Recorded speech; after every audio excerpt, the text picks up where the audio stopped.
Hi everyone पिले मु तुमर प्रिय संजीत सार समस्त को वेलकम करुच्ची गोटे नुआ फ्रेश वीडियो रे। तो पिले देख आज आम कथा हूँ आमर यही 10 क्लास पिला कि 9 क्लास पिला है बेले बेले कि सब ना पढ़ारू डिस्ट्राक्ट हो जाती है पढ़ारू डिस्ट्राक्ट होगी से हूँ बाबू सोना है जानू मानू धन ए पचर लगी पड़ती बुझेगा। तो हूँ से कौन पाई हुए है से विषय आमर हूँ कि टे अधिका विषय जानवा है कौन पाई हुए है सेमती जदि है कौन करवा है सेमती परिस्थिति जदि तुम्हें मैंने पढ़ीछ कौन करवा उचित है से विषय जानवा बुझेगा। तो देखो देख एना तुम किस एना चलती हूँ टीन एज है टीन एज तुम्हें जाच कैशोर अवस्था गोटे विषय पढ़ीच कैशोर अवस्था है ये कैशोर अवस्था 7 क्लास रो अच्छी कैशोर अवस्था केते क्लास रो अच्छी 7 क्लास रो अच्छी बुझेगा। मनीषर केटा अवस्था अच्छी मनीषर 4टी अवस्था अच्छी केटी अवस्था अच्छी 4टी अवस्था अच्छी।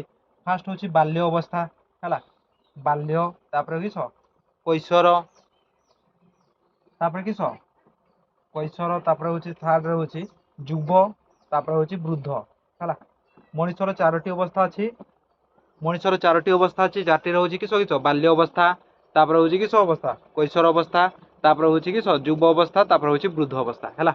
बाबू देख बाल्य अवस्था किस बाल्य अवस्था माने तुम छोट छोट भाई भौणी मैंने जो अवस्था अच्छा से किस कह बाल्य अवस्था बुझीगला। कैशोर अवस्था माने हूँ तुम्हें जे अच्छ है एना माने एना तुमको गोटे चापड़ लगे तुम्हें आउ जन को 2टा चापड़ देवाई चाहूच बुझीगला है यहाँ तुम्हें अवस्था अच्छ कैशोर अवस्था है। आ युव अवस्था युव अवस्था हूँ जमती हूँ किस आमर बाबा दादा काका है कि आम मुझे है हूँ युव अवस्था बुझेगा। आ वृद्ध अवस्था किए किए अच्छा जमती हूँ जेजेपा जेजेमा है जो मैंने बुढ़ा बुढ़ी है यहाँ हूँ किस बाल्य अवस्था। तो देखते गले बाल्य अवस्था केते केते वर्ष पर्यंत होता है जानिछ आमर हूँ साधारणतः जन्मरू आमर 11 कि 12 पाखापाखि होता है बुझेगा। तापर हूँ कैशोर अवस्था पाखापाखि 11 रु स्टार्ट हो कि 12 रु स्टार्ट हो कि 13 रु स्टार्ट हो आमर पाखापाखि 19-20 जाए चले है। तापर युव अवस्था हूँ धरनी हूँ के 50-55 जाए है। तापर हूँ वृद्ध अवस्था हूँ बाकी टाइम हूँ वृद्ध अवस्था बुझेगा। तो यही कैशोर अवस्था हूँ कि ना गोटे एमती टाइम जो टाइम रे कि किस तुम एट्राक्ट हम है तुम हूँ अलग कम करने इच्छा हम माने हूँ तुम अपोजिट जेंडर पर एट्राक्ट हम है तुम्हें किस देख छोट बेले हूँ तुम्हें बाल्य अवस्था बाबू देख समस्त भयस पुओ मान भयस भी सेम थिला झील मान भयस भी सेम थिला ना नहीं जना पड़े माने एते जल्दी जना पड़ेनि जे एटा पुओ कहूँ ना झील कहूँ है किंतु जो कैशोर अवस्था हुओ है पुओ मान स्वर टे किस माने कर्कश स्वर हो जाए है कर्कश स्वर आ झील मान मधुर हो जाए स्वरटा बुझेगा। तो यही कैशोर अवस्था चेंज हुए बुझेगा यही कैशोर अवस्था चेंज हुए झील मान उच्चता हठात बढ़ी जाए है। तापर हूँ पुओ मैंने हूँ किस पुओ मान भी बहुत किसी चेंजेस हुए झील मान भी बहुत किसी फिजिकाल आमर केमिकल हर्मोनाल चेंजेस हुए है। तो हूँ ये कैशोर अवस्था गोटे एमती जिनस देख से कैशोर अवस्था कौन करब कौन करबनी है यहाँ शिखा दरकार कौन करब कौन करबनी यही अवस्था निजको बहुत कंट्रोल करते पड़े बुझेगा। कैशोर अवस्था निजको बहुत कंट्रोल करते पड़े है देख कैशोर अवस्था किस किस चेंजेस हम देख है। फास्ट तो हूँ तुम मनोभाव चेंजेस हम है मनोभाव चेंजेस हम मनोभाव माने तुम्हें देख तुम्हें झील मान प्रति एट्राक्ट हम है कैशोर अवस्था किस झील मान प्रति एट्राक्ट हम फास्ट है फास्ट पॉइंट बुझेगा। मद पीते इच्छा हम गुटका खाइते इच्छा हम खैनी खाइते इच्छा हम बुझेगा माने नुआ नुआ जिन करने इच्छा हम यहाँ कले केमती लगब है से तुम करते इच्छा हम बुझेगा। आहूँ जदि बाइक चला भी शिखी था है पूरा पूरा धूम पर बाइक चलते इच्छा हम बुझेगा कैशोर अवस्था ही है। तो हूँ बहुत एक्सीडेंट रेट आमर बढ़ी बढ़ी चलती है कैशोर अवस्था ही किस पिला पूरा स्पीड है 100 बाइक चलते इच्छा हुए जहाँफल एक्सीडेंट अवस्था भी बढ़ी माने एक्सीडेंट भी बढ़ी बढ़ी चलती है। तो एमती सब करते इच्छा हम है तुमको जे गुटे गाल चापड़ा देव तुमको 2टा गाल चापड़ा मारते इच्छा हम बुझेगा।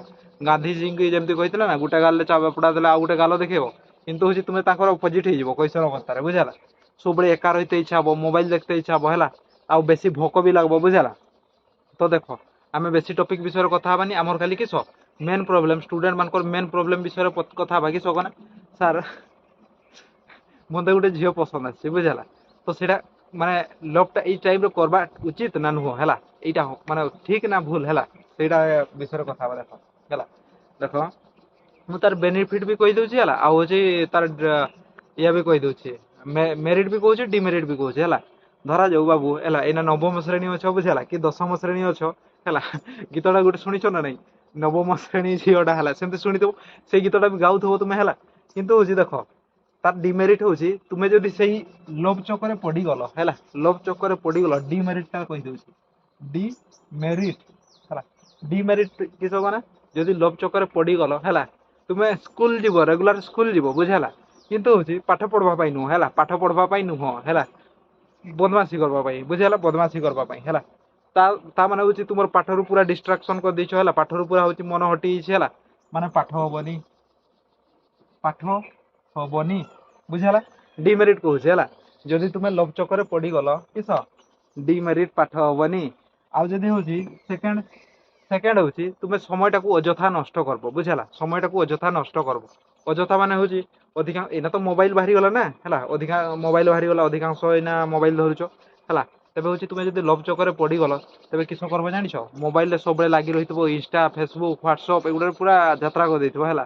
ସେଟ୍ ସେଟ୍ ଷ୍ଟାଟସ୍ ପକଉଥିବ ହେଲା, ସେଟ୍ ସେଟ୍ ଷ୍ଟାଟସ୍ ପକଉଥିବ, ପୁଣି ହଉଛି ଟିକେ ଯଦି କଥା ବି ନହେଲା ହେଲା, କଥାବାର୍ତ୍ତା ବନ୍ଦ ହେଇଗଲା ତୁମ ଦୁଇ ଜଣଙ୍କ ଭିତରେ ହେଲା, ସେଟ୍ ସେଟ୍ ଷ୍ଟାଟସ୍ ପକଉଥିବ ହେଲା, ଏମିତି ଷ୍ଟାଟସ୍ ପକଉଥିବ, ଦୁନିଆ में खूब कम लोग होते हैं ହେଲା, ଏମିତି ପକଉଥିବ ବୁଝିହେଲା। ଯାହା ଦ୍ୱାରା ତୁମେ ସମୟର ବର୍ବାଦ କରୁଛ, ସମୟର ବର୍ବାଦ ହେଲା, ସମୟର ବର୍ବାଦ ବୁଝିହେଲା।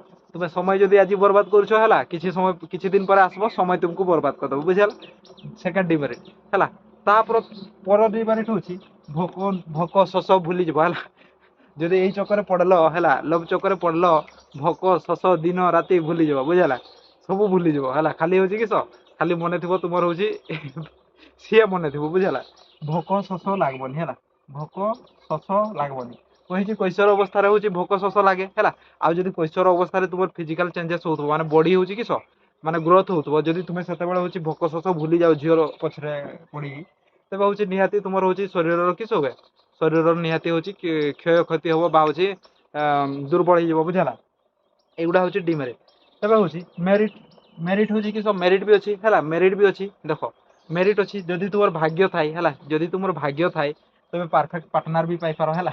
ଗୋଟେ ଗୋଟେ ଅଛନ୍ ଆମର ପାର୍ଟନର କିସ ଏଇ ଟାଇମ ରୁ ହିଁ ପାର୍ଟନର ବାଛି ନେଇ ସାରିଥାନ୍ ବୁଝିହେଲା, ଏଇ ୟାର ପରଫେକ୍ଟ ପାର୍ଟନର ବି ପାଇଯିବ ହେଲା, ଯଦି ତୁମର ଭାଗ୍ୟ ଭଲ ଥାଏ ହେଲା। ଆଉ ହଉଛି କିସ ହବ ନା, ତୁମେ ହଉଛି परफेक्ट पार्टनर पाइगल है। तापर हूँ सेकेंड मेरिट हूँ कि सब है तो हूँ बुझेगा। फास्ट डिमेरिट जान डिमेरिट किस किस पाठ हमनी है, जदि आम टीन एज रे बा हूँ नवम श्रेणी कि दशम श्रेणी लव कर किस हम फास्ट तो पाठ हमनी है। तापर हूँ समय बर्बाद करब बुझेगा, तो हूँ भविष्य समय तुमको बर्बाद करवार चांसेस रही।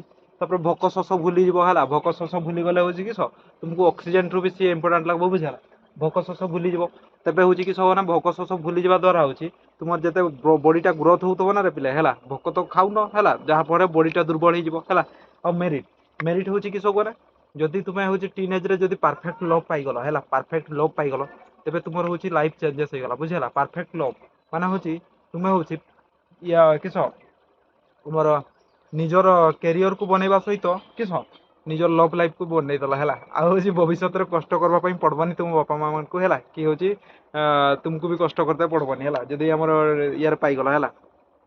तापर हूँ कि ना आउ गोटे मेरिट हूँ कि ना तुमको सुख भी मिल है, सुख भी माने मानसिक सुख है, मानसिक सुख मिल माने हूँ कि हैप्पी हैप्पी रही सब हूँ गार्डन गार्डन लगो दिलटा है, यहाँ भी गोटे गार्डन गार्डन लगो है, यहाँ भी कुछ गोटे किस बेनिफिट है। किंतु मोर मतरे देख पिले किस करवा उचित किस करवा उचित न मुझे कहीदे है। देख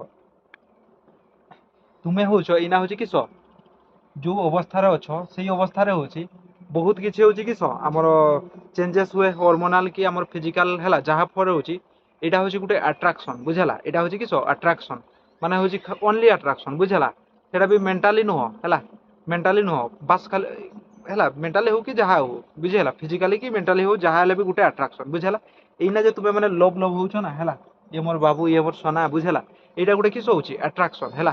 धर जो हूँ एना तुम्हें लव करदेला है एट्राक्शन है कि भविष्य में तुम एट्राक्शन टा सरी भी जापे बुझेगा, भविष्य में एट्राक्शन टा सरी भी जापे जहाँ फल हूँ किस ना बेकार तो तुम्हें पर भाव हूँ काल हूँ समय बर्बाद करदेली बुझेगा, एत बेकारिया बर्बाद करदेली है, पाठ पाठ पढ़लिनी है, यहाँ हूँ एट्राक्शन है, यहाँ हूँ गोटे एट्राक्शन बुझेगा। এটা সমস্তଙ୍କ টিନେଜ ପିଲାର ହୁଏ ହେଲା। ତେବେ ଏଇ ଟାଇମରେ କଣ କରବ ହେଲା, ଏଇ ଟାଇମରେ କଣ କରିବା ଉଚିତ ମୋ ମତରେ ବୁଝିହେଲା। ଏଇ ଟାଇମରେ ଦେଖ ହେଲା ହେଲା ତୁମେ ଭଲ ପାଉଛ ଭଲ ପାଅ ହେଲା, ଯାହା କରୁଛ କର ହେଲା, କିନ୍ତୁ ଲିମିଟରେ ବୁଝିହେଲା, ଲିମିଟରେ ହେଲା। ଯେମିତି ଫିଲିଂ ହେଲା, ଫିଲିଂ ତୁମେ ଯଦି ଜଣକୁ ଭଲ ପାଉଛ ହେଲା, ତେବେ ତାର ସବୁବେଳେ ଭଲ ଚାହଁ ବୁଝିହେଲା। ଯଦି ଜଣକୁ ପସନ୍ଦ କରୁଛ କି ଭଲ ପାଉଛ ହେଲା, ତେବେ ତାର ସବୁବେଳେ ଭଲ ଚାହଁ, ନା କି ହଉଛି କିସ ଆଉ ଯେମିତି ହଉଛି ୱାନ୍ ସାଇଡେଡ୍ ଫିଲିଂ ହେଲା, ୱାନ୍ ସାଇଡେଡ୍ ଫିଲିଂ ଏଇଟା ହଉଛି ସବୁଠୁ ବେଷ୍ଟ ଫିଲିଂ ହେଲା, ବେଷ୍ଟ ଫିଲିଂ ଆଉ ସବୁଠୁ ରଷ୍ଟ ଫିଲିଂ ବି ବୁଝିହେଲା। ଯଦି ତୁମେ ଜଣକୁ ପସନ୍ଦ କରୁଛ ହେଲା, ଏଇ ନବମ ଶ୍ରେଣୀ କିମ୍ବା ଦଶମ ଶ୍ରେଣୀ ପିଲା ହେଲା, ବେଶୀ ହଉଛି କିସ ନବମ ଶ୍ରେଣୀ ଆଉ ଦଶମ ଶ୍ରେଣୀର ଧରାଯାଉ ନବମ ଶ୍ରେଣୀ ହେଲା, ନବମ ଶ୍ରେଣୀରେ ହଉଛି ବେଶୀ ହଉଛି ବାବୁ সোনা ଜାନୁ ଧନ ଏଇଗୁଡ଼ା ହୁଏ ବୁଝିହେଲା। ତ ଯଦି ଜଣକୁ ଭଲ ପାଉଛ ହେଲା, ବା ହଉଛି ଜଣକୁ ପସନ୍ଦ କରୁଛ, ହଁ ପସନ୍ଦ କର କିଛି ନାହିଁ ହେଲା, ପସନ୍ଦ କର କିଛି ନାହିଁ, କିନ୍ତୁ ହଉଛି ବେକାରଟେ କେବେ ବି ଟୁ ସାଇଡେଡ୍ କୁ ଯାଉନି ହେଲା, ଟୁ ସାଇଡେଡ୍ କୁ ଯାଉନି। ଯଦି ଟୁ ସାଇଡେଡ୍ କୁ ଚାଲିଗଲ ହେଲା, ତେବେ ପାଠ ପଢାରେ ମନ ଲାଗିବନି ବୁଝିହେଲା, ପାଠ ପଢାରେ ମନ ଲାଗିବନି। କିନ୍ତୁ ଯଦି ତୁମେ ୱାନ୍ ସାଇଡେଡ୍ ଥିବ ନା, ୱାନ୍ ସାଇଡେଡ୍ ରେ ଥିବ, ତେବେ ହଉଛି ୱାନ୍ ସାଇଡେଡ୍ ବି ସେଟା ସାଇକୋ ପରି ନୁହଁ ହେଲା, ପୁରା ଜେଣ୍ଟଲମ୍ୟାନ ପରି ବୁଝିହେଲା। ଯଦି ୱାନ୍ ସାଇଡେଡ୍ ଥିବ ହେଲା, ଯୋଉଟା ତୁମେ ଏଚିଭ୍ କରିପାରୁନ ସେଇଟା ବି ନିଜେ ଏଚିଭ୍ କରିଦେବ ବୁଝିହେଲା। ଯେମିତି ହଉଛି ତୁମେ ହଉଛ ୱାନ୍ ସାଇଡେଡ୍ ହେଲା, ୱାନ୍ ସାଇଡେଡ୍ ଅଛ, ତ ଧରାଯାଉ ହଉଛି ତୁମେ ଯାହାକୁ ପସନ୍ଦ କରୁଛ ସିଏ ଡେଲି କ୍ଲାସ ଆସୁଛି ବୁଝିହେଲା। ତ ଯିଏ ୱାନ୍ ସାଇଡେଡ୍ ତାକୁ ମାନେ ପସନ୍ଦ କରୁଥିବ, ସିଏ ଆସୁଛି ବୋଲି ଇଏ ବି ଡେଲି ଯିବ ବୁଝିହେଲା। ତ ହଉଛି ଇଚ୍ଛା ନଥିଲେ ବି ୟାର ଧରାଯାଉ ପାଠ ପଢତେ ଇଚ୍ଛା ନାହିଁ ହେଲା, ଏଇ ପୁଅର ପାଠ ପଢତେ ଇଚ୍ଛା ନାହିଁ, ଯାହା ପରେ ତାର ୟାକୁ ଦେଖିକି ଯଦି କ୍ଲାସ ଡେଲି ଗଲା, ଟିକେ ନା ଟିକେ ତ ଉପକୃତ ହବ ହେଲା, ସେଇଟା ଗୋଟେ ବେନିଫିଟ୍ ବୁଝିହେଲା। କିନ୍ତୁ ଜେଣ୍ଟଲମ୍ୟାନ ହିସାବରେ ବୁଝିହେଲା, ପସନ୍ଦ କରବ ୱାନ୍ ସାଇଡେଡ୍ କିନ୍ତୁ ଜେଣ୍ଟଲମ୍ୟାନ ହିସାବରେ ହେଲା, ତେବେ ହଉଛି କିସ ୟାର ବି ପାଠ ହେଇଗଲା ହେଲା, ସେଇଟା ବି ଗୋଟେ ବେନିଫିଟ୍। ତାପରେ ହଉଛି କିସ କନା ତୁମେ କ୍ରସକୁ ଇମ୍ପ୍ରେସ କରିବା ପାଇଁ ହେଲା, କ୍ରସକୁ ଇମ୍ପ୍ରେସ କରିବା ପାଇଁ କିସ କରିବ, ଏମିତି ଏମିତି ସୀମାରେ ପହଞ୍ଚିଯିବ ବୁଝିହେଲା। କ୍ରସକୁ ଇମ୍ପ୍ରେସ କରିବା ପାଇଁ କ୍ଲାସରେ ଟପର ହେବା ପାଇଁ ଚାହିଁବ ହେଲା, ମୋଟିଭେସନାଲ ସ୍ପିଚ ଦେଉଛି ଦେଖ ଶୁଣ ହେଲା। କିସ କନା ୱାନ୍ ସାଇଡେଡ୍ ଲଭର ବେନିଫିଟ୍ ହେଲା, ୱାନ୍ ସାଇଡେଡ୍ ଲଭର ବେନିଫିଟ୍ ହଉଛି କିସ କନା, କ୍ରସକୁ ଇମ୍ପ୍ରେସ କରିବା ପାଇଁ ତୁମେ କ୍ଲାସରେ ଟପର ହେବା ପାଇଁ ବି କିସ ପଛ ଘୁଞ୍ଚା ଦେବ ନାହିଁ ହେଲା। ତୁମେ ହଉଛି ଚାହିଁବ ହଉଛି ମୁଁ ପାଠ ପଢିବି, ଭଲସେ ପାଠ ପଢିବି ହେଲା, ଟପର ହେବି କ୍ଲାସରେ, ସମସ୍ତେ ତାଳି ବଜେଇବେ, କ୍ରସ୍ ଦେଖିକି ଇମ୍ପ୍ରେସ ହେଇଯିବ ବୁଝିହେଲା। ଏଇଟା ବି ଗୋଟେ ହଉଛି କିସ ଆମର ହଉଛି ୱାନ୍ ସାଇଡେଡ୍ ଲଭର ବେନିଫିଟ୍ ହେଲା। ତାପରେ ଆଉ ଗୋଟେ କିସ ବେନିଫିଟ୍ କୁହ ନା, ଆଉ ଗୋଟେ ବେନିଫିଟ୍ ଅଛି ତୁମେ କ୍ରସକୁ ଇମ୍ପ୍ରେସ କରିବା ପାଇଁ ହେଲା, ବହୁତ ଜଣ ଲୋକଙ୍କର ଭଲ କରବ। ଯେମିତି ହଉଛି କ୍ରସ ଆସୁଥିବ ହେଲା, ସ୍କୁଲରୁ ଯାଉଛ ଘରକୁ ଫେରୁଛ ହେଲା, ରାସ୍ତାରେ ବୁଢୀମା କି ମାନେ ଆମର କି ଦାଦିମା କି କେହି ଅସହାୟ ବ୍ୟକ୍ତି ହେଲା, ଅସହାୟ ବ୍ୟକ୍ତି ପଡି ରହିଛନ୍ତି ବୁଝିହେଲା, ତାଙ୍କୁ କେହି ହେଲ୍ପ କରୁନାହାନ୍ତି, ତୁମେ କ୍ରସକୁ ଇମ୍ପ୍ରେସ କରିବା ପାଇଁ ଗୋଟେ ଭଲ କାମ କରିଦବ ବୁଝିହେଲା। କ୍ରସକୁ ଇମ୍ପ୍ରେସ କରିବା ପାଇଁ ଅଟୋମେଟିକ ଗୋଟେ ଭଲ କାମ ହେଇଯିବ ବୁଝିହେଲା। ତ ଦେଖ ୱାନ୍ ସାଇଡେଡ୍ ଲଭର ହଉଛି କିସ ଆମର କେତେ କରାମତି ହେଲା, ୱାନ୍ ସାଇଡେଡ୍ ଲଭର କେତେ କରାମତି ବୁଝିହେଲା। ତ ୱାନ୍ ସାଇଡେଡ୍ କର ଜେଣ୍ଟଲମ୍ୟାନ ହିସାବରେ କର ବୁଝିହେଲା। ଟୁ ସାଇଡେଡ୍ ରେ ଫସରି ପିଲା ହେଲା, ଟୁ ସାଇଡେଡ୍ ରେ ଯଦି ଫସିଗଲ, ତାହେଲେ ହଉଛି କି ସବୁବେଳେ ମୋବାଇଲରେ ଲାଗି ରହିବ ହେଲା, ମେରେ ବାବୁ ନେ ଥାନା ଥାୟା ସେ ଏଇଗୁଡାରେ ଲାଗି ରହିବ ବୁଝିହେଲା। ଯାହା ଫଳରେ ହଉଛି ସମୟ ବି ବର୍ବାଦ ହବ ଆଉ ତୁମେ ବି ବର୍ବାଦ ହବ ବୁଝିହେଲା।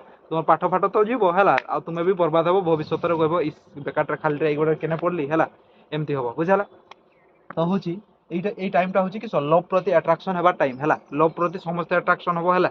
ତୁମେ ଗୋଟେ ପୁଅ ହେଇଛ ମାନେ ଏଇଟା ଗୋଟେ ମଣିଷର ନିୟମ ହେଲା, ମଣିଷର ଧର୍ମ ବା ମଣିଷର ନିୟମ, ପ୍ରକୃତିର ନିୟମ, ଭଗବାନ ତିଆରି କରିଛନ୍ତି ତୁମକୁ ମାନେ ଅପୋଜିଟ ଜେଣ୍ଡର ତିଆରି କରିଛନ୍ତି ମାନେ ଆଟ୍ରାକ୍ସନ ତ ନିହାତି ହବ ହେଲା।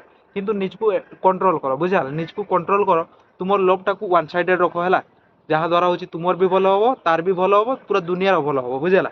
ହେଲା ୱାନ୍ ସାଇଡେଡ୍ ରଖ ହେଲା, ୱାନ୍ ସାଇଡେଡ୍ ରଖ, ତାପରେ ହଉଛି ଯାହା ଦ୍ୱାରା ସମସ୍ତଙ୍କର ମଙ୍ଗଳ ହବ ବୁଝିହେଲା।